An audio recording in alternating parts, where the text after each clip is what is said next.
জি হ্যাঁ স্যার। বলো। স্যার হচ্ছে যে আমার একটা প্রবলেম ছিল এটা অধ্যায়ে, কোন অধ্যায়ের? যে সর্বসম ও সদৃশ্যতা। আচ্ছা বলো, কি প্রবলেম ছিল বলো। স্যার এই যে 137 আর 138 পৃষ্ঠা। 137-এর কোথায় প্রবলেম বলো, দেখতে পাচ্ছ তো না? স্যার এই অঙ্কটা একটু বুঝাই দিলে হলো, এটা কোনটা? যে এই যে চার কাঠির খেলা। চার কাঠির খেলা। আচ্ছা, তাহলে আমরা পড়ি প্রথম থেকে। কয়টা ধাপ আছে এখানে? তিনটা ধাপ আছে, ঠিক আছে। এটা কোনো অঙ্ক না, বেসিক্যালি তোমাদের বোঝার জন্য ছোট্ট একটা খেলা আর কি, ঠিক আছে। তাহলে দেখি, এবারে আমরা চারটি কাঠির মাধ্যমে বিভিন্ন প্রকারের চতুর্ভুজ তৈরি করব। চারটি কাঠির মাধ্যমে বিভিন্ন ধরনের চতুর্ভুজ, ঠিক আছে। প্রথম ধাপ, প্রথম ধাপে কি বলছে? চারটি কাঠিতে স্কেলের সাহায্যে 1 সেন্টিমিটার পর পর দাগ দাও। অর্থাৎ এই যে কাঠিগুলো দেখতে পাচ্ছ, প্রত্যেকটা কাঠিতে এই যে ছোট ছোট দাগ দেখতে পাচ্ছ না তোমরা? এই ছোট ছোট দাগ দেখতে পাচ্ছ না কাঠিগুলোতে? জি স্যার। তোমাদের বইয়ে খেয়াল করলেও দেখতে পাবে। তো এই যে কাঠিগুলোতে দাগ দেওয়ার কথা বলছে 1 সেন্টিমিটার পর পর করে, ঠিক আছে। কাঠি হিসেবে কাঠি হিসেবে জুস খাবার লম্বা পাইপও ব্যবহার করতে পারো। অর্থাৎ যে স্ট্র গুলো আছে, তোমরা জুস খাওয়ার জন্য বিভিন্ন তোমার রেস্টুরেন্টে বা অনেক সময় ম্যাঙ্গো জুসের সাথে বা বিভিন্ন ধরনের ড্রিঙ্কস এর সাথে দেয়া হয়, সেই কাঠিগুলোর কথা বলছে। জুস খাওয়ার লম্বা পাইপও ব্যবহার করতে পারো, ঠিক আছে। তারপরে কি বলছে? চারটি কাঠির মাঝে দুইটির এক প্রান্তে কাপড় সেলাই করা সুতো দিয়ে পেঁচিয়ে ছবির মতো যুক্ত করো। এই যে এটার কথা বলছে, এই চিত্র 2-এ দেখতে পাচ্ছ, যে দুইটি কাঠি একসাথে নিয়ে এই যে কাপড় সেলাই করার যে সুতো আছে সেটা দিয়ে বাঁধার কথা বলছে। এরপরে ধাপ 2-এ কি বলছে? স্যার এরপর, এগুলা, এই কাজটা করে আমরা কি শিখবো স্যার? আচ্ছা পরে দেখি আমরা, তাহলে তারপরে বলতেছি কি শিখবো। এরপর অপর একটি কাঠিকে ওই কাঠি দুইটির যে কোনো যে কোনো একটি সুতার সাহায্যে যুক্ত করতে হবে, ঠিক আছে। মানে এই যে চিত্র 3 দেখতে পাচ্ছ, আবারও আরেকটা কাঠির সাথে আরেকটা কাঠির এক মাথার সাথে আরেকটা কাঠি সুতা দিয়ে এভাবে বাঁধার কথা বলছে, ঠিক আছে। এবার শেষ কাঠিকে দুই প্রান্তে একইভাবে এক প্রান্ত উন্মুক্ত কাঠির সাথে বাঁধতে হবে। এই যে শেষ যে কাঠিটা আছে, এই যে প্রথমে কোন কাঠি, প্রথম জয়েন্টটা হচ্ছে এই যে এইটা, তাই না? তারপরে দ্বিতীয়বার জয়েন্টটা হচ্ছে এটা, আর তৃতীয় নাম্বার জয়েন্টটা হচ্ছে এইটা। এটা হচ্ছে 1 নাম্বার, এটা হচ্ছে 2 নাম্বার, আর এটা হচ্ছে 3 নাম্বার জয়েন্ট, ঠিক আছে। আর এটার কথা, এই যে এই জায়গাটা ফাঁকা রাখতে বলছে, উন্মুক্ত, এই যে এক প্রান্ত উন্মুক্ত কাঠির প্রান্তের সাথে বাঁধতে হবে, ঠিক আছে। ওকে, তারপরে কি বলছে? এবারে আমরা চারটি কাঠি দিয়ে বিভিন্ন জ্যামিতিক আকৃতি তৈরির খেলা খেলবো। এখন কি বলছে? 3 সেন্টিমিটার দৈর্ঘ্যের চারটি কাঠি নিয়ে 3 সেন্টিমিটার দৈর্ঘ্যের চারটি কাঠি নিয়ে একটি বর্গ তৈরি করো এবং খাতায় বসিয়ে বর্ণনা করো। বুঝতে পারছো? যে 3 সেন্টিমিটার দৈর্ঘ্যের চারটি কাঠি নিয়ে, 3 সেন্টিমিটার দৈর্ঘ্যের যদি তুমি চারটা কাঠি নিয়ে একটা বর্গাকৃতি তৈরি করতে হবে, কিভাবে বলো তো? বুঝতে পারতেছো কি, এই যে এটার কথা বলছে? 3 সেন্টিমিটার দৈর্ঘ্যের চারটি কাঠি নিয়ে একটি বর্গ আকৃতি তৈরি করো এবং খাতায় বসিয়ে বর্ণনা করো। মানে এরকম চারটা কাঠি নিতে হবে, চারটা কাঠি হবে তোমার 3 সেন্টিমিটার দৈর্ঘ্যের, এবং এগুলো নিয়ে একটা বর্গ তৈরি করতে হবে এবং খাতায় বসিয়ে সে বর্গ সম্পর্কে বর্ণনা করতে হবে।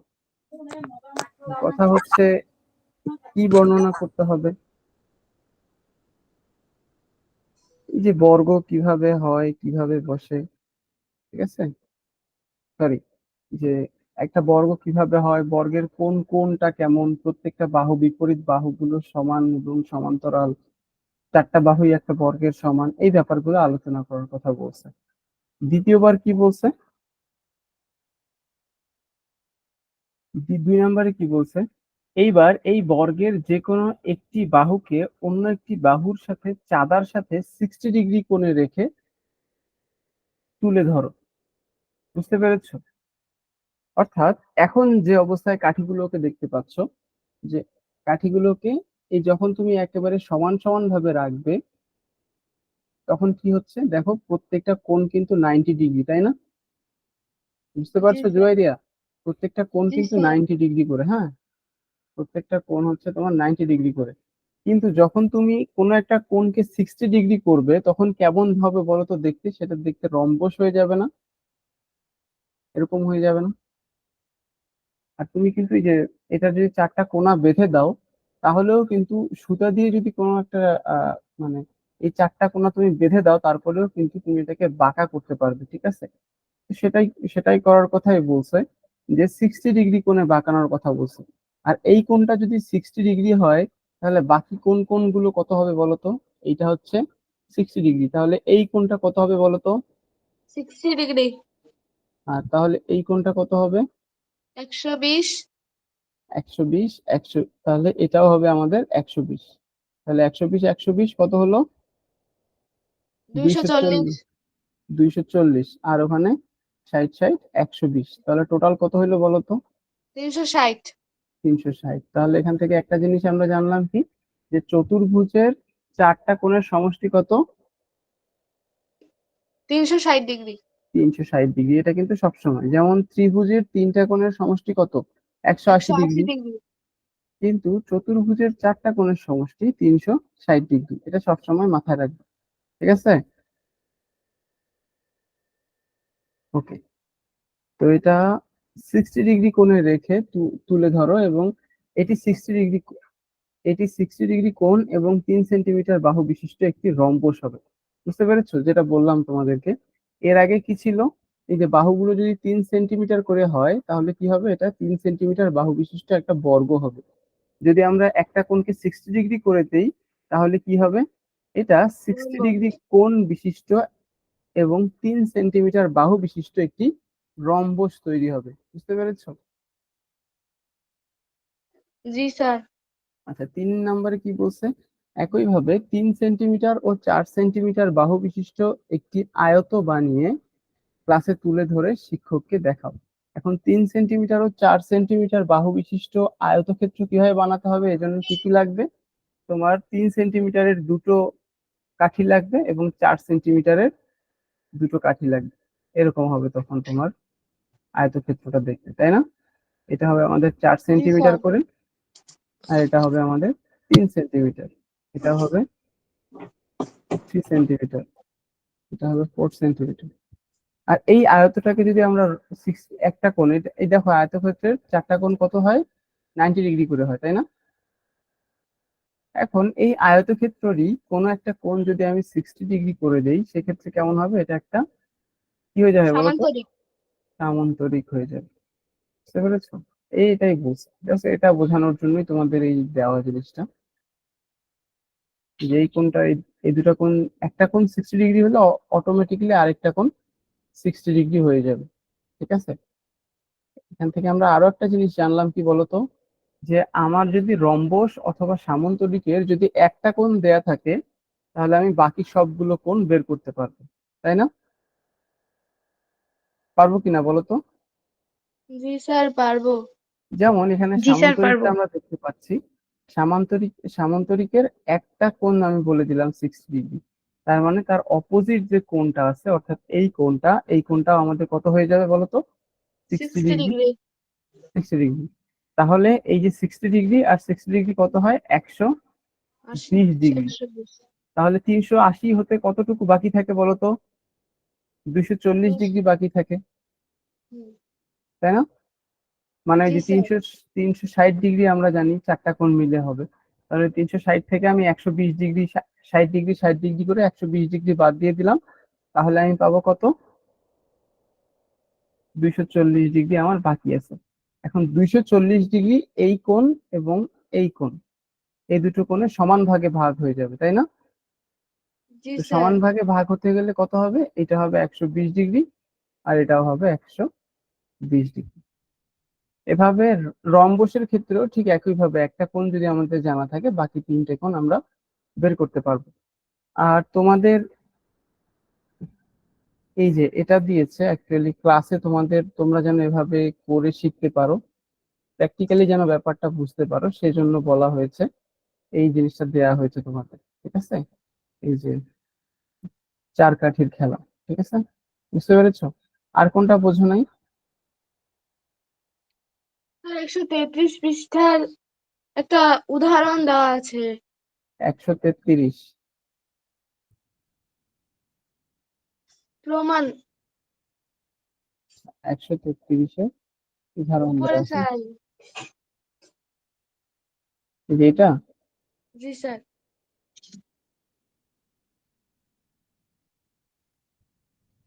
যে নিচের এক্স ওয়াই জেড ত্রিভুজের দুটি কোণ সমান, ত্রিভুজটি কি সমদ্বিবাহু হবে? এটা অ্যাকচুয়ালি আমি গত ক্লাসে বলেছিলাম, এই ব্যাপারটা তুমি ছিলে না, এই জন্য হয়তো বুঝো নাই। স্যার শুরুতে একটি ত্রিভুজের দুটি বাহু পরস্পর সমান হলে তার বিপরীত বাহুগুলো পরস্পর সমান, এটা না, এটা প্রশ্ন স্যার। না না, এটা না। এখানে কি বলছে, একটি কোশ্চেনটা দেখো, নিচের এক্স ওয়াই জেড ত্রিভুজের দুইটি কোণ সমান, ত্রিভুজটি কি সমদ্বিবাহু হবে? অর্থাৎ দুইটি কোণ যদি সমান হয়, তাহলে কি এই ত্রিভুজটাকে আমরা সমদ্বিবাহু ত্রিভুজ বলতে পারি কিনা? ঠিক আছে, স্যার পারি তো। হ্যাঁ পারি, এটাই তো বলছে। স্যার নিচে একটা প্রমাণ দেওয়া আছে যে একটি ত্রিভুজের দুটি বাহু পরস্পর সমান হলে তাদের বিপরীত কোণগুলো পরস্পর সমান হবে, এটা হচ্ছে প্রমাণ করে দেওয়া আছে, কিন্তু স্যার এখানে এত লেখা ঠিক করে বুঝতে পারতেছি না। সমাধানটার কথা বলতেছো তুমি, এই যে উদাহরণের যে সমাধান, এটা এটা জি বুঝতে পারো স্যার। নি? না এখানে কি স্যার। বলছে, দেখো এখানে আমরা চেষ্টা করব ত্রিভুজকে দু ত্রিভুজটিকে বা ত্রিভুজকে দুটি ত্রিভুজে ভাগ করে নিয়ে সর্বসম দেখাতে। অর্থাৎ এই যে যে ত্রিভুজটা দেখতে পাচ্ছ এক্স ওয়াই জেড, এই ত্রিভুজটাকে সমান তারা দুই ভাগে ভাগ করে নিবে, সমান দুই ভাগে ভাগ করে নিলে এরকম হবে। বুঝতে পেরেছো? সমান দুই, একটা ত্রিভুজকে সমান দুই ভাগে ভাগ করতে পারে কি বলতো? লম্ব। যে কোনো একটা লম্ব, হ্যাঁ এরকম করে। লম্ব সবসময় না, অ্যাকচুয়ালি মধ্যমা। ঠিক আছে, তো দেখো এখানে এটা যদি মধ্যমা হয়, ধরো যে এটাকে আমি নাম দিলাম ওয়াই ডি। হ্যাঁ, ওয়াই ডি, তাহলে এই যে ওয়াই ডি বরাবর আমরা যে ইয়ে করলাম, এই যে তাহলে এখন দুটো ত্রিভুজ হলো, একটা ত্রিভুজ কি এক্স ডি ওয়াই, এটা একটা ত্রিভুজ। আর একটা ত্রিভুজ কি হলো বলতো, ওয়াই ডি জেড। এই দুটো ত্রিভুজ তৈরি হলো না? জি স্যার। বুঝতে পারছো তো নাকি? এই যে দুটো ত্রিভুজ তৈরি হলো, এই সাইডে একটা, এই সাইডে একটা। এখন এরা কি বলছে, এইটা কোণ 54 ডিগ্রি, এই কোণটাও 54 ডিগ্রি, তাই না? তাহলে দেখো দুইটা কোণ সমান, মানে ত্রিভুজের এই দুইটা ত্রিভুজেরই একটা একটা করে কোণ আমরা সমান দেখতে পাচ্ছি। আর হচ্ছে এক্স ডি এবং জেড ডি সমান হবে না বলতো?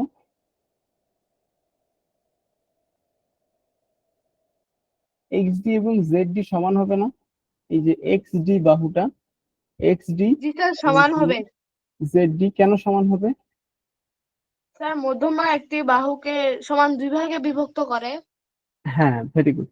এই যে, তাহলে এখন দেখো, আর এই যে দুইটা ত্রিভুজ কি হবে তাহলে বলো তো? এই দুইটা ত্রিভুজ যেহেতু এটা সমকোণী ত্রিভুজ না, এই দুইটা জি স্যার। ত্রিভুজই সমকোণী ত্রিভুজ না?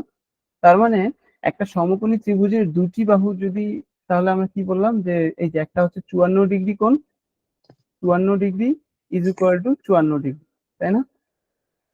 আবার সমকোণী হওয়ার কারণে 90 degree is equal two 90 degree. আবার এটা মধ্যমা, এই এক্স জেড বাহুটাকে সমান দুই ভাগে ভাগ করার কারণে x D is equal to Z D. বুঝতে পেরেছো না? জি স্যার। আবার আরো একটা জায়গা এখানে ওয়াই ডি, এই যে ওয়াইডি বাহু তো দুইটা ত্রিভুজেরই বাহু, তাই না? ওয়াইডি যে বাহুটা, এই যে ওয়াইডি মাঝ বরাবর যে ওয়াইডি বাহু, এটা দুইটা ত্রিভুজেরই বাহু না? কমন জি বাহু স্যার। একটা না? এটা এই জন্য আমরা বলবো YD is equal to YD. ঠিক আছে, বুঝতে পেরেছো? জি স্যার। আচ্ছা, এখন এই দেখো এতগুলো শর্ত, দেখো যে দুইটা কোণ সমান আবার দুইটা বাহুও সমান আমরা দেখতে পাচ্ছি। তাহলে কি আমরা এই ত্রিভুজ দুটোকে সর্বসম বলতে পারি না? স্যার দুইটা বাহু কেমনে সমান হইল? কোন দুইটা? এই যে ওয়াইডি, এই যে ওয়াইডি যে বাহুটা দেখতে পাচ্ছ মাঝখানে যে মধ্যমাটা আমরা আঁকছি, এই ওয়াইডিটা তো X D X Y D, এই এই ত্রিভুজের একটা বাহু না ওয়াইডিটা? জি স্যার।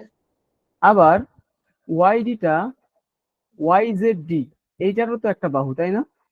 জি স্যার। তাহলে আমি ওয়াইডি সমান ওয়াইডি লিখতে পারি না? পারি। আচ্ছা, এটা গেলে একটা একটা আমরা কি জানি, সর্বসম হওয়ার জন্য তিনটা বিষয় লাগে, তাই না? তিনটা জিনিস সমান হলে আমরা কি বলতে পারি, ত্রিভুজ দুইটা ত্রিভুজ সমান, তাই না? এখন আমাদেরকে বলা আছে দুইটা কোণ সমান, তাই না? এই যে এক্স কোণ এবং জেড কোণ, তাহলে দুইটা সমান হলো, কোণ এক্স ইজ ইকুয়াল টু কোণ জেড, দুইটা জিনিস সমান হলো, তাই না জুয়াইরিয়া? জি স্যার। আচ্ছা, আবার দেখো কি বলছে, যে যেহেতু মধ্যমা ওয়াইডি যেহেতু ওয়াইডি যেহেতু বড় ত্রিভুজটার মধ্যমা, তার মানে ওয়াইডি এর এই ডি পয়েন্টটা এক্স জেড কে সমান দুই ভাগে ভাগ করে না? জি স্যার। তাহলে কি আমি বলতে পারি না এক্স ডি সমান জেড ডি? বলতে পারি না? পারি। তাহলে দেখো এখানে এই যে এক নাম্বার একটা একটা জিনিস এটা বাহু সমান, এটা হচ্ছে কমন বাহু এক নম্বরে, আর এই যে কোণ সমান এক্স কোণ এবং জেড কোণ সমান, আর এই যে এটা হচ্ছে 3 নাম্বার বিষয়, যে X D is equal to Z D. তো তিনটা বিষয়, তিনটা জিনিস আমরা দেখতে পাচ্ছি সমান দুইটা ত্রিভুজের মধ্যে। তাহলে আমরা কি বলতে পারি, এই ত্রিভুজ দুইটা কি সর্বসম, তাই না? বলতে পারি কি না? জি স্যার। তাহলে এখন যদি একটা ত্রিভুজ সর্বসম হয়, তাহলে এই যে ওয়াই জেড এবং এক্স ওয়াই, এই দুটা বাহু সমান হবে না? মনে করো, স্যার ওয়াই জেড কেমনে সমান হইলো? দেখো, আচ্ছা বুঝতে পারছি কোথায় বুঝো না। মনে করো এই যে একটা ত্রিভুজ,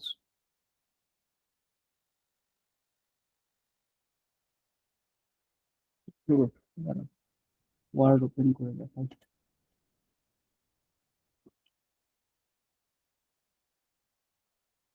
এই যে ধরো একটা,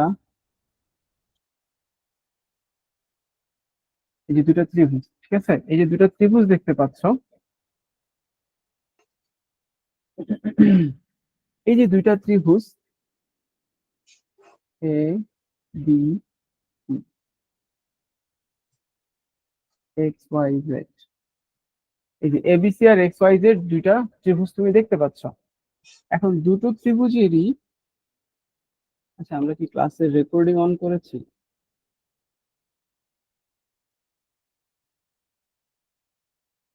করেছি। এই যে দুটো আমরা ত্রিভুজ দেখতে পাচ্ছি, এই যে দুটো ত্রিভুজের, মনে করো যে এই ত্রিভুজ দুটো সর্বসম ত্রিভুজ, ঠিক আছে? যদি এই একটা দুটো ত্রিভুজ সর্বসম হয়, তাহলে তার সবগুলো জিনিস সমান হবে, বুঝতে পারছো? জি এইটা স্যার। আর এই এই কোণটার সাথে এই কোণ সমান হবে, এই কোণের সাথে এই কোণ সমান হবে, এই কোণের সাথে এই কোণ সমান হবে, এই বাহুর সাথে এই বাহু সমান হবে, এই বাহুর সাথে এই বাহু সমান হবে, এই বাহুর সাথে এই বাহু সমান হবে। বুঝতে পেরেছো? জি স্যার। সর্বসম হওয়া মানে কি? সর্বসম হওয়া মানে সব দিক থেকে সমান, বুঝতে পেরেছো? একটা ত্রিভুজ সর্ব দুইটা ত্রিভুজ পরস্পর সর্বসম হওয়া মানে তাদের সবকিছু সমান সমান, তাদের কোণগুলো সমান, তাদের বাহুগুলো সমান, এরকম, বুঝতে পেরেছো? কিন্তু সর্বসম হওয়ার শর্ত হচ্ছে তিনটা কন্ডিশন তোমাকে মেনটেন করতে হবে, ঠিক আছে? হতে পারে তিনটা বাহু সমান, হতে পারে দুটি কোণ এবং তাদের অন্তর্গত বাহু সমান, অথবা হতে পারে দুটি বাহু এবং তাদের অন্তর্গত কোণ সমান। বুঝতে পেরেছো? জি এই স্যার। এই তিনটা হচ্ছে সর্বসম হওয়ার শর্ত। আর যখন যখন দুটো ত্রিভুজ সর্বসম হবে তখন তাদের প্রত্যেকটা জিনিসই সমান হবে। যেমন এবি বাহু এটা বাহু সমান এটা বাহু, আবার এই যে এই বাহু সমান এই বাহু হবে, এই বাহু সমান এই বাহু হবে, অর্থাৎ বিসি সমান ওয়াই জেড হবে। তারপরে এই কোণ আর এই কোণ সমান হবে, বি কোণ এবং ওয়াই কোণ সমান হবে, সি কোণ এবং জেড কোণ সমান হবে। বুঝতে পেরেছো? তাহলে এখন তোমার বইয়ে যে ব্যাপারটা আছে, তোমার বইয়ে এই যে এক্স ওয়াই জেড ত্রিভুজটা আছে, তাই না? জি স্যার। এই যে এক্স ওয়াই জেড ত্রিভুজটাকে তারা কি করছে, সমান দুই ভাগে ভাগ করছে, তাই না? জি স্যার। এক্স ওয়াই জেড ত্রিভুজটাকে যদি তারা সমান দুই ভাগে ভাগ করে তাহলে কি হবে? এই যে মাঝ বরাবর সমান দুই ভাগে ভাগ করছে, ধরে নিলাম এটাই হচ্ছে আমাদের ওয়াই ডি, আর এটা হচ্ছে এক্স, এটা হচ্ছে জেড। তাহলে আমার দেখো, আর কি বলছে ওরা, এই কোণটা 54 ডিগ্রি, আবার এই কোণটাও 54 ডিগ্রি, তাই না? জি স্যার।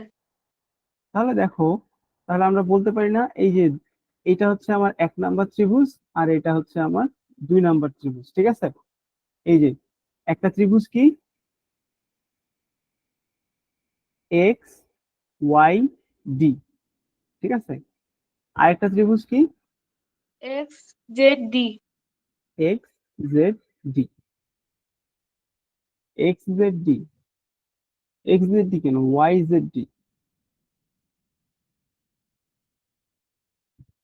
ভালো করে দেখো তো, ওয়াই জেড ডি না? জি স্যার।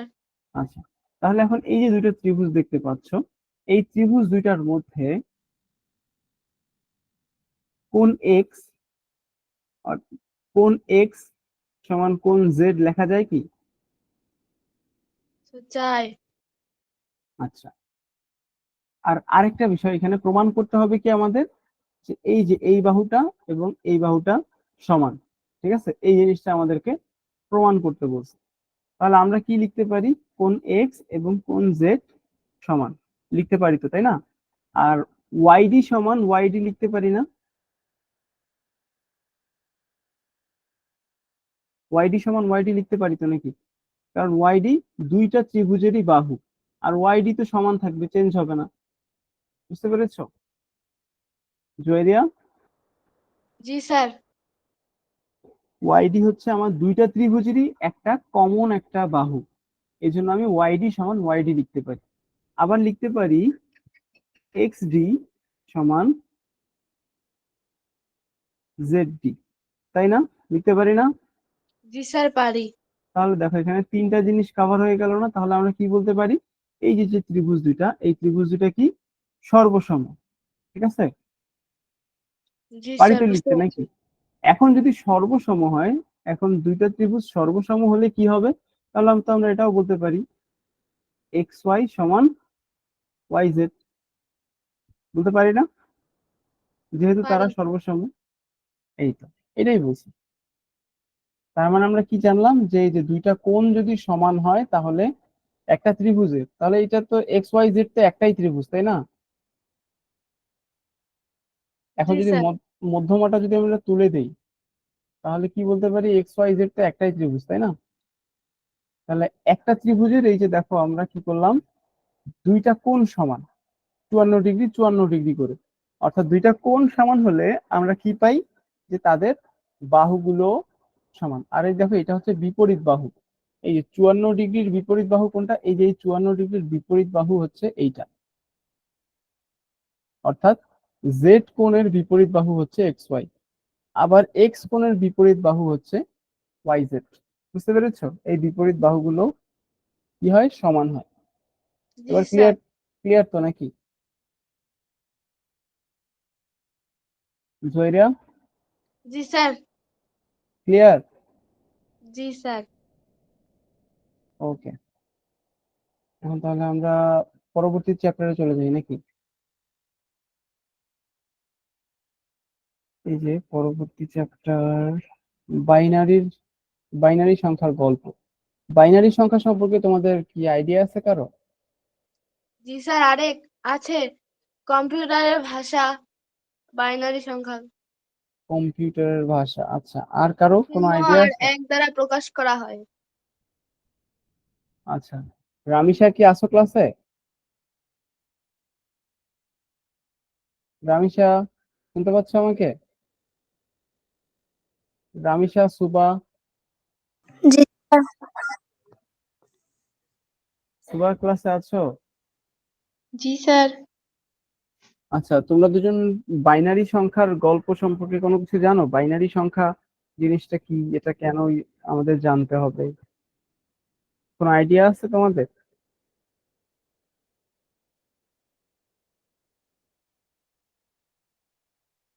রেসপন্স করো। বাইনারি সংখ্যা সম্পর্কে কোনো ধারণা আছে তোমাদের? জি স্যার, অল্প জানি। আচ্ছা, আমরা তাহলে আজকে বিস্তারিত জানবো। তো দেখো, এখানে অনুমানের খেলার কথা বলছে। যে অনুমানের খেলা জিনিসটা কি আমরা আগে দেখি, আমাদের কি বলছে। খেলাটি হলো প্রিয় বই, প্রিয় বিখ্যাত ব্যক্তি কিংবা প্রিয় সিনেমার নাম অনুসন্ধান করতে হবে, ঠিক আছে, বা অনুমান করতে হবে। নিয়মটা বলে দিচ্ছে। নিয়মটা কি?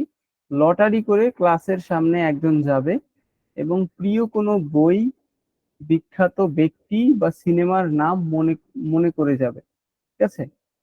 সহপাঠীরা সবাই প্রশ্ন করে তার সঠিক উত্তরটি বের বের করে নিয়ে আসার চেষ্টা করবে। কিন্তু কয়েকটি শর্ত আছে। শর্ত হচ্ছে, প্রশ্নগুলোর কোনোটিরই উত্তর সে মুখে বা ইশারায় বলতে পারবে না। তার হাতে একটি টর্চ বা লাইটের সুইচ থাকবে। তাকে উত্তর দিতে হবে সেই আলো জ্বালিয়ে অথবা না জ্বালিয়ে। প্রশ্নের উত্তর যদি হ্যাঁ হয়, তাহলে একবার আলো জ্বালাবে, আর যদি না হয় আলো জ্বালাবে না। বুঝতে পেরেছো কি নিয়মটা? জি স্যার। ধরো জি যে স্যার। এই দেখো, এখানে যে ধরো যে কি বলছে, সালমা। সালমা মনে মনে ভেবে নিল জাতীয় কবি। মনে করো তোমরা একজন, তোমাদের ক্লাস থেকে একজন স্টুডেন্টকে নির্ধারণ করলে, তার নাম সালমা। সে কি করলো, মনে মনে ভেবে নিল কবি কাজী নজরুল ইসলাম, ঠিক আছে। এখন তোমরা তো জানো না সে মনে মনে কি ধরে নিছে। এখন তোমাদের বিভিন্ন প্রশ্ন করতে হবে তাকে। প্রশ্ন করে এই যে সে যে মনে মনে কাজী নজরুল ইসলামের নাম কল্পনা করেছে, এইটা তোমাদের বের করে আনতে হবে। কিন্তু শর্ত হচ্ছে কি, এমন ধরনের কোশ্চেন করতে হবে যেটার অ্যান্সার হচ্ছে হ্যাঁ অথবা না। কারণ কি, কিভাবে বুঝলাম সেটার অ্যান্সার হ্যাঁ অথবা না হতে হবে শুধু, এরকম প্রশ্ন করতে হবে? কারণ কি, সে মুখে কোনো অ্যান্সার দিতে পারবে না, তাকে অ্যান্সার দিতে হবে কিসের মাধ্যমে? টর্চ লাইটের মাধ্যমে, ঠিক আছে। যদি অ্যান্সার হ্যাঁ হয় তাহলে সে টর্চ লাইট জ্বালাবে, আর যদি না হয় তাহলে সে টর্চ লাইট জ্বালাবে না, ঠিক আছে। দেখো তাহলে তো এখন যারা ফ্রেন্ড থাকবে, সালমার ফ্রেন্ডরা তাকে কি কি কোশ্চেন করে আমরা তাহলে দেখি। এটা কি কোনো বই? অবশ্যই কাজী নজরুল ইসলাম কোনো বই না, তিনি একজন মানুষ, তার মানে সে আলো জ্বালাবে না, ঠিক আছে। এটা কি কোনো ব্যক্তি? সে আলো জ্বালাবে, কারণ কি, সেটার অ্যান্সার হচ্ছে হ্যাঁ, ঠিক আছে। তিনি কি তিনি কি কোনো লেখক? আলো জ্বালাবে, অর্থাৎ কাজী নজরুল ইসলাম তো একজন লেখক, তাই না? সে আলো জ্বালাবে। তিনি কি এখনো বেঁচে আছেন? আলো জ্বালাবে না, তার মানে নেই। তিনি কি কবিতা লিখতেন? হ্যাঁ, তিনি কবিতা লিখতেন, তাহলে আলো জ্বালাবে। তার জন্ম কি বরিশালে? না, বরিশালে না, কারণ আমরা জানি তার জন্ম পশ্চিমবঙ্গে, ঠিক আছে। তার মানে কি, সে আলো জ্বালাবে না। তার জন্ম কি বর্তমান পশ্চিমবঙ্গে? সে আলো জ্বালাবে। তিনি কি নারী? কাজী নজরুল ইসলাম নারী না, নারী নন, তার মানে কি, সে আলো জ্বালাবে না। তিনি কি বিশ্বকবি রবীন্দ্রনাথ ঠাকুর? আলো জ্বালাবে না। তার মৃত্যু কি ঢাকায় হয়েছিল? হ্যাঁ, তার মৃত্যু ঢাকায় হয়েছিল, আলো জ্বালাবে। তিনি কি বিদ্রোহী কবি কাজী নজরুল ইসলাম? আলো জ্বালাবে। বুঝতে পেরেছো যে হ্যাঁ এবং না, এই হ্যাঁ না অ্যান্সারের, বিভিন্ন প্রশ্নের হ্যাঁ না উত্তর দিয়েই ফাইনালি স্টুডেন্টরা আইডেন্টিফাই করতে পারছে যে সেটা কাজী নজরুল ইসলাম। বুঝতে পেরেছো? এরকম একটা গেম। কিন্তু কথা হচ্ছে এই গেমটা তোমাদেরকে শেখানোর মানে কি? কেন এই গেমটা তোমাদেরকে শেখানো হচ্ছে? আসলে এখানে যে গেমটা আমরা দেখতে পেলাম, সেই গেমটার মতো করেই অনেকটা কম্পিউটার কথা বলে মানুষের সাথে। মানুষের সাথে তো কম্পিউটার কথা বলতে পারে না। মানে আমরা কম্পিউটারকে বুঝি, কম্পিউটার তার মতো, মানে কম্পিউটারকে কিভাবে বুঝে আর কি, কম্পিউটার কোন ভাষাটা বোঝে। আমরা যেমন আমাদের মাতৃভাষা কি বাংলা। আমরা অনেকে বাংলা জানি, ইংরেজি জানি, উর্দু জানি, হিন্দি জানি, আমরা এই ভাষায় কথা বলি। কিন্তু কম্পিউটারের ভাষা কিন্তু বাংলা, ইংরেজি, উর্দু এসব না। কম্পিউটারের শুধুমাত্র বোঝে শূন্য এবং, অর্থাৎ 0 এবং 1, এই দুটো সংখ্যাকে শুধু কম্পিউটার বোঝে। বুঝতে পেরেছো? কম্পিউটার শুধু 0 এবং 1 এই দুটো সংখ্যাকে অফ আর 1 দ্বারা বোঝানো হয় অন। ঠিক আছে? অফ অন এই ব্যাপারটা আরো ডিটেলসে পরবর্তীতে জানবো। তো কম্পিউটার কি জানে? শুধু 0 এবং 1 এই জিনিসটা জানে। ঠিক আছে? তারপরে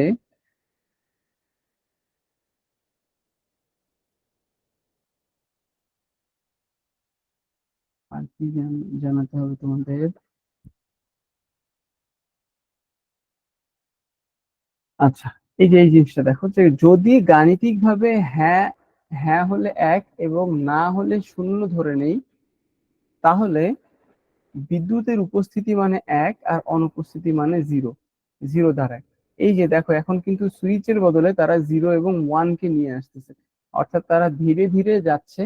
তোমাদেরকে এইটা বোঝাতে যাচ্ছে যে কম্পিউটার আসলে এই 0 এবং 1 নিয়ে এই দুটো সংখ্যাই শুধু বোঝে।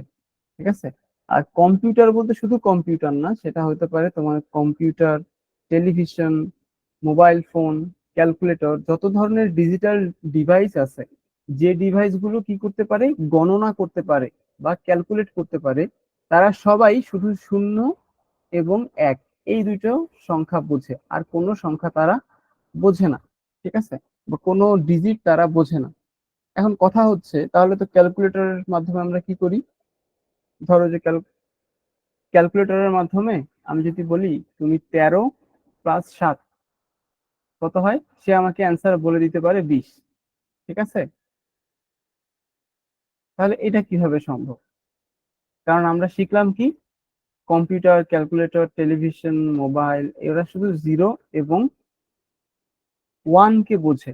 তাহলে তারা এই সংখ্যাগুলো যোগ করে করে দিচ্ছে আমাকে কিভাবে, তাই না? আসলে আমরা দেখছি যে আমরা 13 এবং 7 গুণ করছি, যোগ করছি, কিন্তু কম্পিউটার এই 13 এবং 7 কে বাইনারিতে কনভার্ট করে তারপরে তারা যোগ করে, কম্পিউটার যোগ করে। বুঝতে পারছো? এটা জি হচ্ছে স্যার। বাইনারি। বাইনারি একটা সংখ্যা পদ্ধতি। আরেকটা হচ্ছে ডেসিমেল সংখ্যা পদ্ধতি। ঠিক আছে? ডেসিমেল সংখ্যা পদ্ধতিতে তোমার ডিজিট হচ্ছে, টোটাল ডিজিট হচ্ছে 10টা, আর বাইনারি সংখ্যা পদ্ধতিতে টোটাল ডিজিট হচ্ছে 2টা।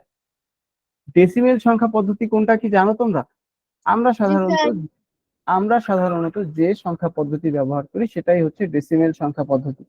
অর্থাৎ আমরা 1 2 3 4 এরকম যে লিখি, অর্থাৎ এই যে 0 থেকে শুরু করে 0 1 2 3 4 5, এই যে সংখ্যাগুলো, এই এই ডিজিট গুলো ব্যবহার করেই তো আমরা দুনিয়ার যত ধরনের অঙ্ক আছে বা যত ধরনের সংখ্যা আছে, এই যে এই 10টা ডিজিট দিয়েই তো আমরা প্রকাশ করি, তাই না?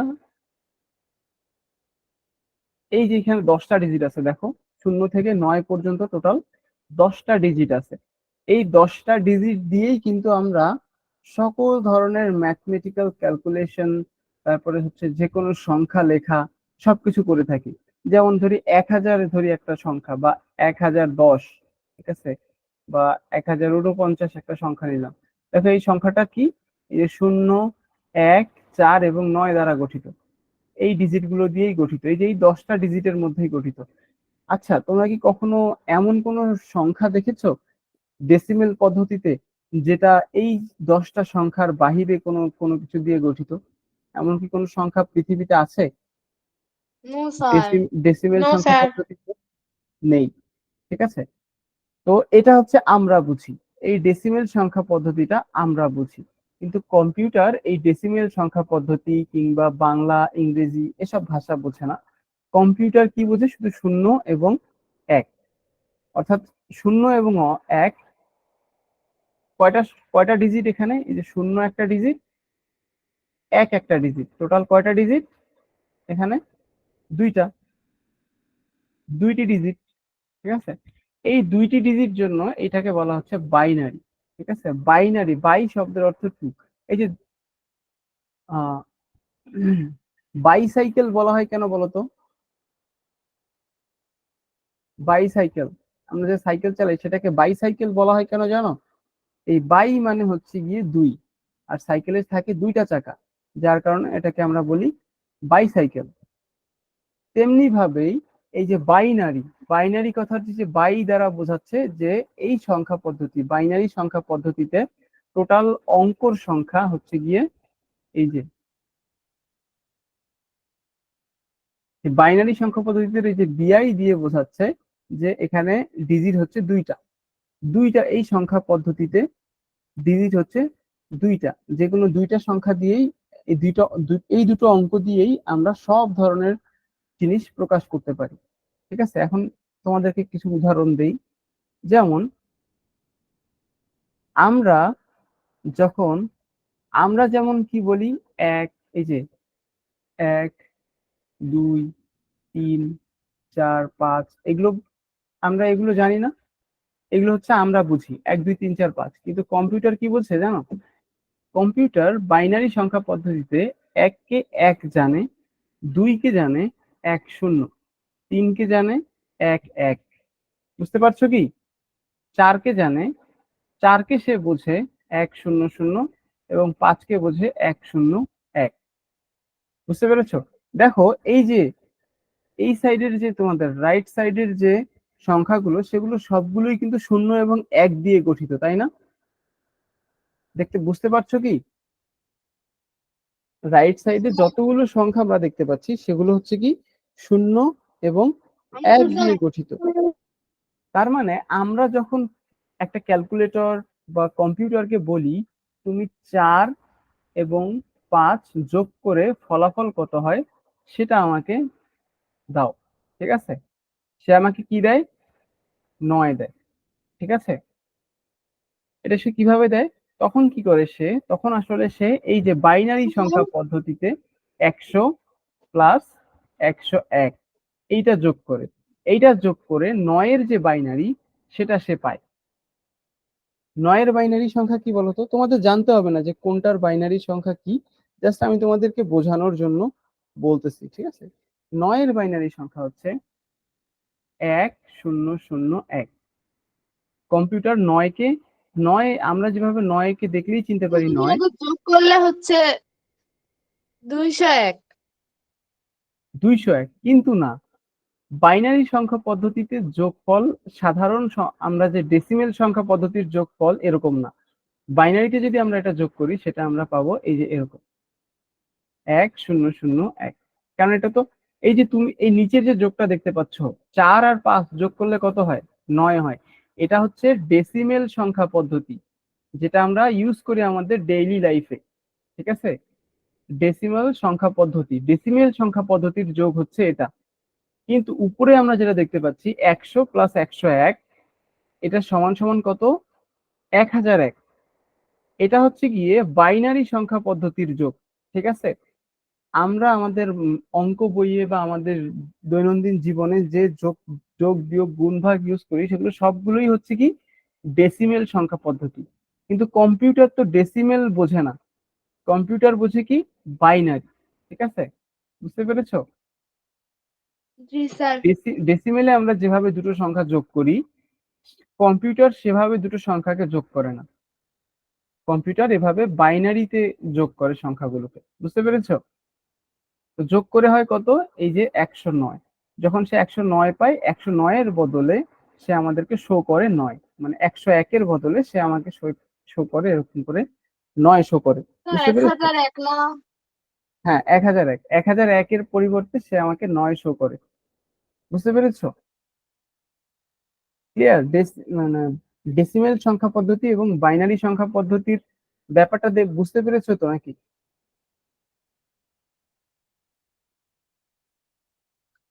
জি স্যার।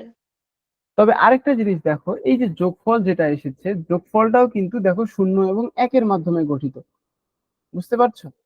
অর্থাৎ বাইনারি সংখ্যা পদ্ধতিতে যে কোনো কিছুই হোক না কেন, সবকিছু হবে 0 এবং 1-এর মাধ্যমে। ক্লিয়ার সবাই এটা? কারণ কি? কারণ হচ্ছে কম্পিউটার 0 এবং 1 শুধু বুঝতে পারে। বুঝতে পেরেছো? এখন আমি যদি তোমাদেরকে বলি যে তোমাদের এই যে পেজ নাম্বার কত? এটা 141। তাহলে 141-এর বাইনারি কত হবে বলো তো? তোমরা অবশ্য পারবে না বলতে, কারণ তোমরা এখন স্যার ওইগুলো একটু দাঁড়ান। তুমি কোথা থেকে দেখে বলবা আমাকে? ওয়েট করতে বলতেছো? হ্যাঁ জয়রিয়া, জি স্যার। তুমি কোথা থেকে দেখে বলবে আমাকে যে তুমি আমাকে অপেক্ষা করতে না বলছো? স্যার, আমি পারবো, যে কোনো সংখ্যা দেন আমাকে। আচ্ছা, তুমি কি কনভার্ট করতে পারো? কনভার্ট করা শিখেছো? জি স্যার। আচ্ছা, তাহলে আমি স্যার সুমনের অফ সময় করি। অনের মাধ্যমে। কিসের মাধ্যমে? অফ অনের মাধ্যমে। অফ অনের মাধ্যমে। আচ্ছা আচ্ছা, এই যে এইটা হবে হচ্ছে তোমার, যে বইয়ে যে ডট গুলো আছে এগুলোর মাধ্যমে। এই যে দেখতে পাচ্ছ, এটা হচ্ছে তোমার 141-এর বাইনারি।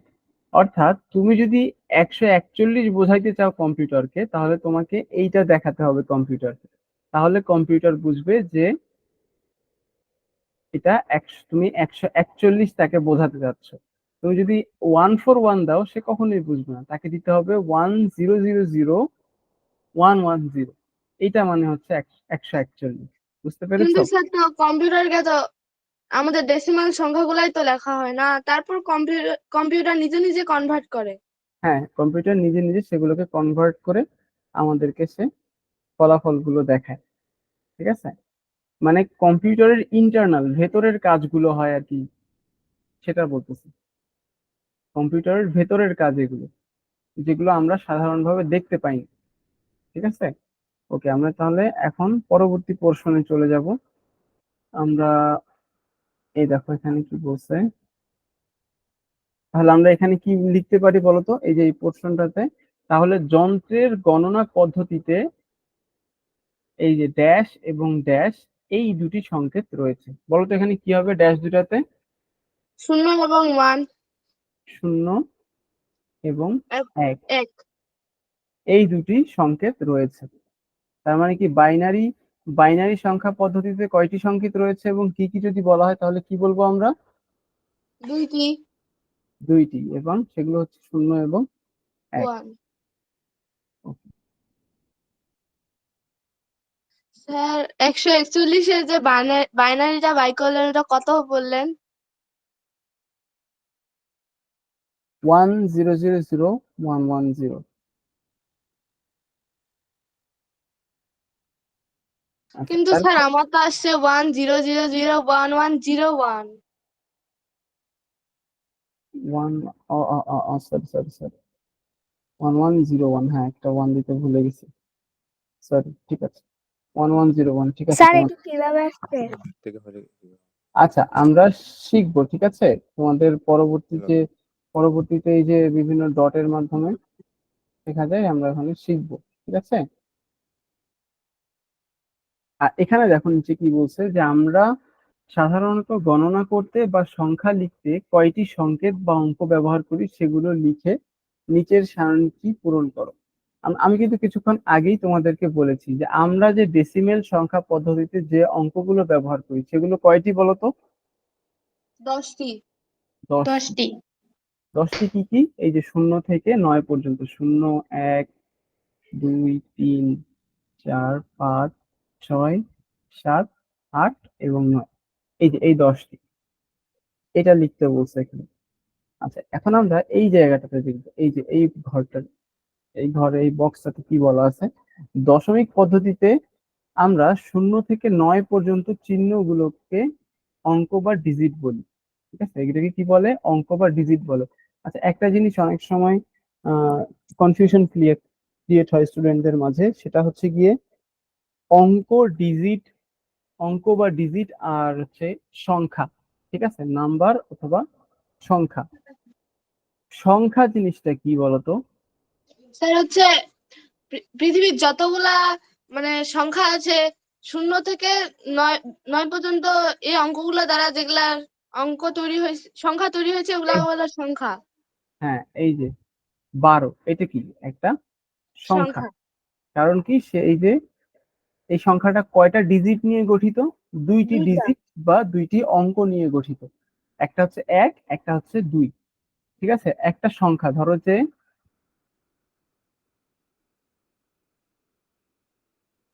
এই যে 23,578, এটা কি একটা সংখ্যা। আর এই সংখ্যার মধ্যে প্রত্যেকটা যে অঙ্কগুলো দেখতে পাচ্ছি, এই যে প্রত্যেকটা, এই যে 2, 3, 5, 7, 8, এগুলো প্রত্যেকটাকে এক একটা কি বলা হয়? অঙ্ক। অঙ্ক বা ডিজিট। ঠিক আছে, 2 একটা ডিজিট, 3 একটা ডিজিট, 5 একটা ডিজিট, 7 একটা ডিজিট, 8 আর একটা ডিজিট। আর এই যে 5টা ডিজিট আমরা দেখতে পাচ্ছি, এই 5টা ডিজিট মিলে একটা সংখ্যা তৈরি হয়। সংখ্যাটা হচ্ছে 23,578। ঠিক আছে, এটাই বলছে। আর বাইনারিতে, তাই এখানে তারপরের লাইন দেখো, যে তাই বাইনারির 0 এবং 1 কে বাইনারি অঙ্ক বা বাইনারি ডিজিট বলা হয়। ঠিক আছে, এই যেগুলো যেমন এই ডেসিমেল সংখ্যা পদ্ধতির ডিজিট যেমন এই যে 0 থেকে 9 পর্যন্ত, তেমনি বাইনারি সংখ্যা পদ্ধতির ডিজিট কি? 0 এবং 1, এই দুইটা। ঠিক আছে, আর এগুলোকে কি বলা হয়? বিট। Binary digit. ঠিক আছে, বাইনারি ডিজিট। এই বাইনারির এই বিআই, এটা এবং ডিজিটের টি, এটা নিয়ে তৈরি হয় হচ্ছে গিয়ে বিট। এই জন্য সংক্ষেপে বলা হয় বাইনারি ডিজিট, এটার সংক্ষিপ্ত ফর্ম হচ্ছে বিট। ঠিক আছে, তার মানে 0 এবং 1, এটাকে কি বলা হয়? এগুলোকে বলা হয় বিট। বুঝতে পেরেছো? বিট বা বাইনারি ডিজিট। তাহলে আমরা যদি বলি বিটের ফুল ফর্ম কি? বিটের ফুল বাইনারি ফর্ম ডিজিট। হচ্ছে বাইনারি ডিজিট। ঠিক আছে, এই বিটটা কিভাবে আসলো? এই যে বাইনারি এর বাই এবং ডিজিটের টি। ঠিক আছে, এই এই 3টা লেটার নিয়ে গঠিত হচ্ছে তোমার বিট। আচ্ছা, তারপরে কি বলা হচ্ছে? দুই ভিত্তিক সংখ্যা পদ্ধতিতে, দুই ভিত্তিক সংখ্যা পদ্ধতি কোনটা বলতো? যে বাইনারি। হ্যাঁ, বাইনারি সংখ্যা পদ্ধতি, এটা আমরা আগেই বলেছি। এটাকে কি বলা হয়? দুই ভিত্তিক সংখ্যা পদ্ধতি। দুই ভিত্তিক সংখ্যা পদ্ধতি কেন বলা হচ্ছে? কারণ এই সংখ্যা পদ্ধতিতে শুধু দুইটা ডিজিট আছে, 0 এবং 1, যার কারণে এটাকে বলা হচ্ছে দুই ভিত্তিক সংখ্যা পদ্ধতি। ঠিক আছে, দুই ভিত্তিক সংখ্যা পদ্ধতিতে 0 আর 1 ছাড়া আর কোনো অঙ্ক নেই। এমন কিন্তু আরো অনেক সংখ্যা পদ্ধতি আছে। ঠিক আছে, আরো অনেক সংখ্যা পদ্ধতি, তোমরা কি জানো? কেউ কি জানো আর কি এরকম? 10 ভিত্তিক সংখ্যা পদ্ধতি। জি, 10 ভিত্তিক সংখ্যা পদ্ধতি। হ্যাঁ, 10 ভিত্তিক সংখ্যা পদ্ধতিটাই তো হচ্ছে ডেসিমেল সংখ্যা পদ্ধতি, যেটা আমি বললাম। এই যে ডেসিমেল সংখ্যা পদ্ধতি। ঠিক আছে, আরেকটা আছে 8 ভিত্তিক সংখ্যা পদ্ধতি, ওটাকে বলে অক্টাল সংখ্যা পদ্ধতি। ঠিক আছে, অক্টাল নাম্বার সিস্টেম। স্যার ওই সংখ্যা পদ্ধতির সংখ্যাগুলো কেমন?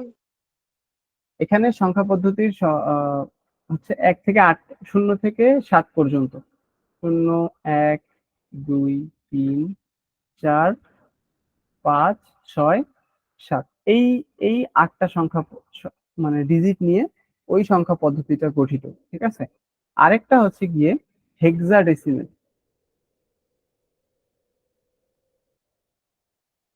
আরেকটা হচ্ছে হেক্সাডেসিমেল সংখ্যা পদ্ধতি। ঠিক আছে, হেক্সাডেসিমেল সংখ্যা পদ্ধতির এটা হচ্ছে 16 ভিত্তিক। ঠিক আছে, 16 ভিত্তিক সংখ্যা পদ্ধতি। তো এগুলো সম্পর্কে তোমরা আইসিটি তে আরো ডিটেলসে জানবা, তোমাদের আরো হায়ার ক্লাসে আইসিটি ফিজিক্সে এই সংখ্যা পদ্ধতিগুলো সম্পর্কে আরো ভালো জানবা। তো আপাতত যতটুকু আছে সেগুলো তোমরা শেখো, ঠিক আছে? জাস্ট মনে রাখতে পারো যে 4টা সংখ্যা পদ্ধতি মেইন। আরো অনেক সংখ্যা পদ্ধতি তুমি চাইলেই নিজের মতো করে তৈরি করতে পারো সংখ্যা পদ্ধতি, ঠিক আছে? তো এই 4টা সংখ্যা পদ্ধতির কথা মনে রাখবা। একটা হচ্ছে কি বাইনারি সংখ্যা পদ্ধতি, আর একটা হচ্ছে ডেসিমেল সংখ্যা পদ্ধতি, আর একটা হচ্ছে অক্টাল সংখ্যা পদ্ধতি, আর একটা হচ্ছে হেক্সাডেসিমেল সংখ্যা পদ্ধতি, ঠিক আছে? ওকে।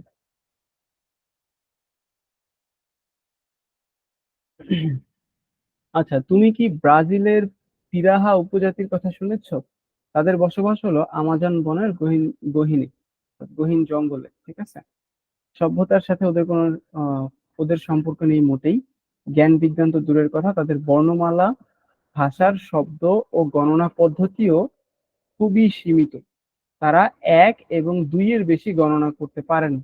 2 এর বেশি এর যে কোনো সংখ্যাকে তারা বলে অনেক। বুঝতে পেরেছো? 2 এর বেশি যে কোনো সংখ্যাই হইলো অনেক। এখন তোমার কাছে যদি ধরো যে তোমার কাছে 3টা আম আছে, তারপরেও তারা বলবে কি অনেকগুলো আম। তোমার কাছে আছে 100টা আম, তারপরেও তারা বলবে যে অনেকগুলো আম। বুঝতে পেরেছো? আসলে এই জি ব্যাপারটা স্যার। মজার।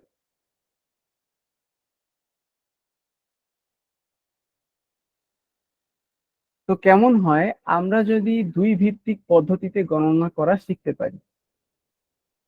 একটা কথা তোমাদের আগে জানিয়ে রাখি, 2 ভিত্তিক পদ্ধতিটি ভালো করে বুঝলে কম্পিউটার কিভাবে কাজ করে সেটিও বুঝতে পারবে।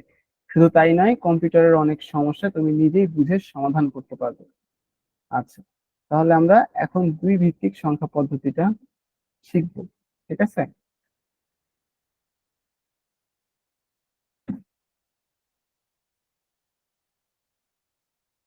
এখানে কি বলা হচ্ছে, কার্ডে ডট গুলি, ঠিক আছে? এখানে দেখতে পাচ্ছ 4জন, প্রথম 3 জনের, প্রথম জনের কার্ডে একটা ডট, দ্বিতীয় জনের 2টা ডট, তৃতীয় জনের 4টা ডট। এভাবে কিভাবে আসতেছে বলো তো? প্রথম জনের দ্বিগুণ দ্বিগুণ পরের করে জনের, তারপরে দ্বিতীয় জনের দ্বিগুণ তৃতীয় জনের, তাহলে এইখানে কয়টা ডট হবে বলো তো রামিসা? 8। তুমি কি রামিসা? আমি রামিসাকে স্যার বলতে বলেছিলাম। আচ্ছা, যাই হোক। শুনতে এখানে পাইনি তো ওই জন্য।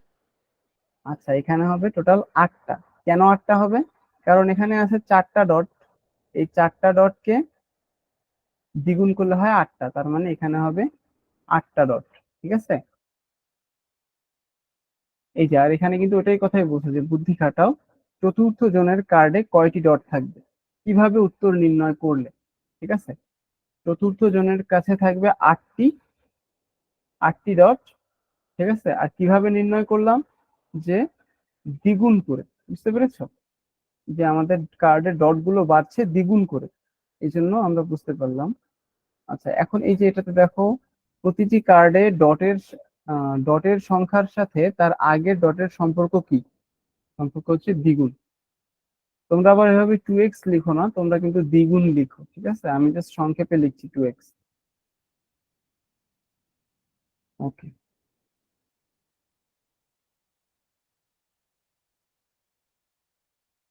তো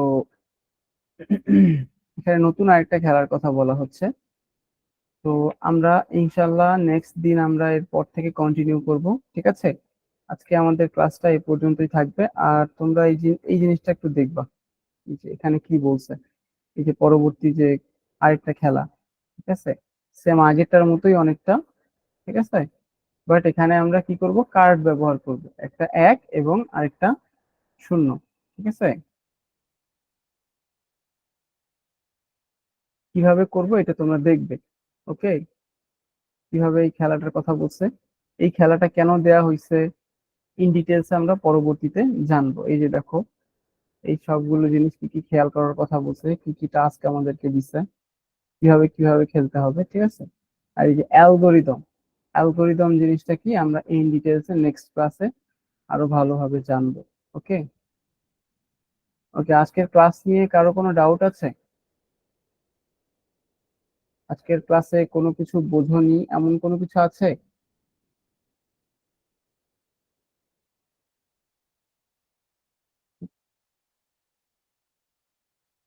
আজকের ক্লাসে কোনো কিছু বোঝোনি এমন কি কেউ আছো? হ্যাঁ, কোনো বিষয় বোঝোনি? রামিসা আছো ক্লাসে? জি স্যার, সংখ্যাটা ওই যে একটা সংখ্যা বের করছেন না স্যার, ওইটা কেমনে বের করছেন? কোনটা আর একটু বলো। স্যার 141 সংখ্যাটা। স্যার ও আচ্ছা আচ্ছা, জি স্যার। 141টা কিভাবে বের করছি এইটা বের করার প্রসিডিউরটা আমরা পরে শিখে নিব, ঠিক আছে? এখন যদি তোমাদেরকে শেখাতে যাই তাহলে অনেক সময় লাগবে। আমরা ইনশাল্লাহ এই চ্যাপ্টারটা, তুমি রেগুলার ক্লাস করো, এই চ্যাপ্টারটা শেষ করতে করতেই দেখবে যে এই চ্যাপ্টারটা যখন আমাদের শেষ হয়ে যাবে তখন দেখবে যে তুমিও বের করতে পারছো। এই যে দেখো, বুঝতে পারছো? এই যে এখান থেকে তুমি বের করতে পারবে, এই যে পদ্ধতিটা দেখতে পাচ্ছ না, একক কাজ। তো এই যে আমরা কতদূর পড়লাম, আমরা আজকে পড়লাম এই যে 145 পেজ পর্যন্ত, ঠিক আছে? এতদূর আসছি আমরা। তো ইনশাল্লাহ নেক্সট ক্লাসেই আমরা এটা শিখে ফেলবো, ঠিক আছে? এই যে এগুলো, এই একক কাজগুলো যখন আমরা করতে পারবো তখনই তুমি দেখবে যে ওই 41-এর বাইনারিটা কিভাবে বের করলে সেটাও তুমি বের করতে পারবে। ঠিক আছে রামিসা, আমরা এটা নেক্সট ক্লাসে শিখবো, ঠিক জি আছে? স্যার। ওকে, জি আর স্যার। কোনো কিছু বোঝার বাকি আছে কি?